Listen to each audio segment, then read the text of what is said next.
1925 থেকে 1936 সালের মধ্যে সারা ভারতবর্ষ জুড়ে বহু দাঙ্গার ঘটনা ঘটে, অনেক মানুষ মারা যায়।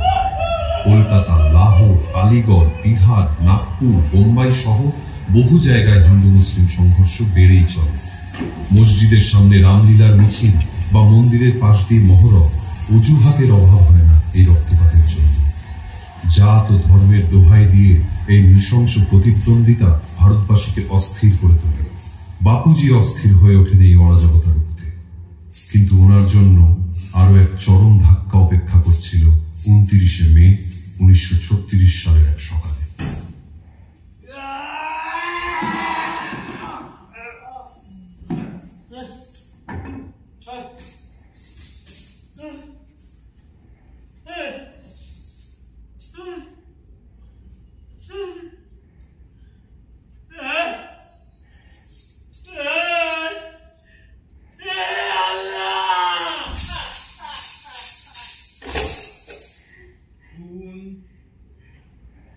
দাঙ্গা, গণহত্যা আর কতদিন চলবে এই হত্যা লীলা? মসজিদের পাশ দিয়ে একটা মিছিল যাচ্ছে, দাঙ্গা শুরু হয়ে গেল। কোথায় একটা গরু কাটা হয়েছে, দাঙ্গা শুরু হয়ে গেল। প্রত্যেকবার ওই একই কারণ আর ওই একই পরিণাম। ইতিহাস থেকে আমরা কবে শিক্ষা লাভ করবো? আমাদের যা যা সমস্যা সবকিছুর জন্য আমরা এখনো ইংরেজ শাসকদের কাছে আমাদের এখন প্রধান কর্তব্য হচ্ছে এই সমস্ত দাঙ্গাগুলোকে বন্ধ করা। বস্তু তুমি যেও না, একটু আগে একটা টেলিগ্রাম এসেছে, তোমাকে কিছু জানানোর আছে।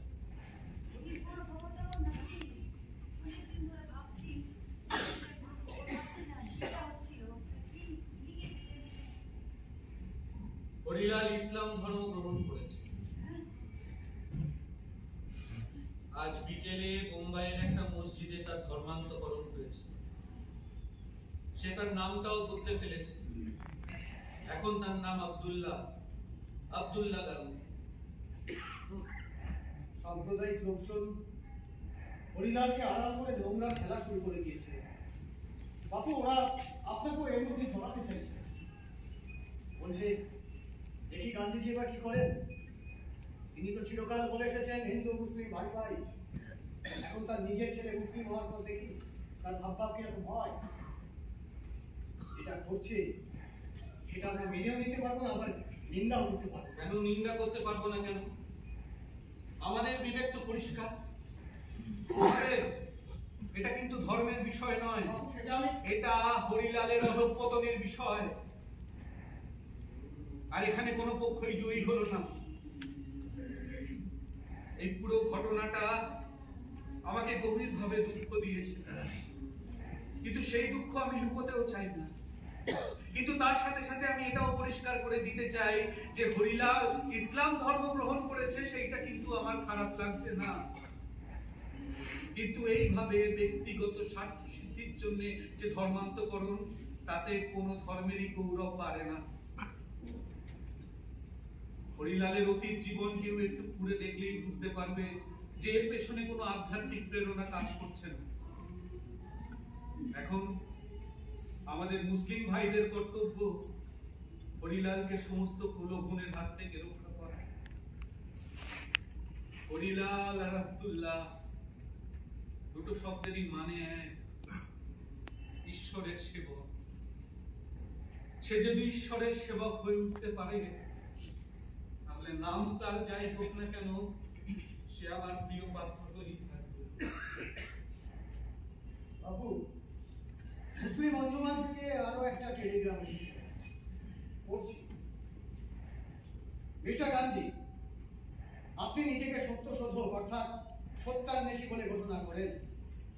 আমরা আশা করব এখন থেকে আপনি আপনার ছেলের পথ অনুসরণ করবেন এবং ইসলামকে পৃথিবীর সর্বশ্রেষ্ঠ এবং শক্তিমান ধর্ম হিসাবে মেনে নেবেন।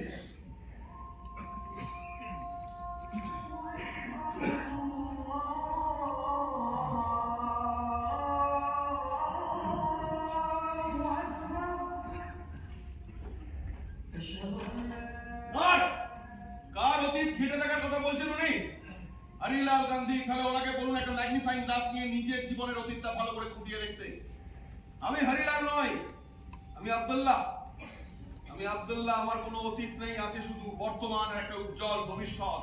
আমি একটা অত্যন্ত খাঁটি ধর্মের আওতায় ঢুকে পড়েছি, এখানে মানুষের প্রতি যত্ন আর ভালোবাসা আছে।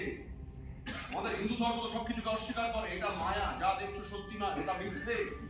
চারপাশের জগৎকে অস্বীকার করা হয়, সমস্ত সুখ অর্জন করতে বলা হয়। উল্টো দিকে আমার নতুন ধর্ম বলে তোমার ঈশ্বরের, আল্লাহর যেমন প্রয়োজন আছে, চারপাশের জগৎটারও প্রয়োজন আছে।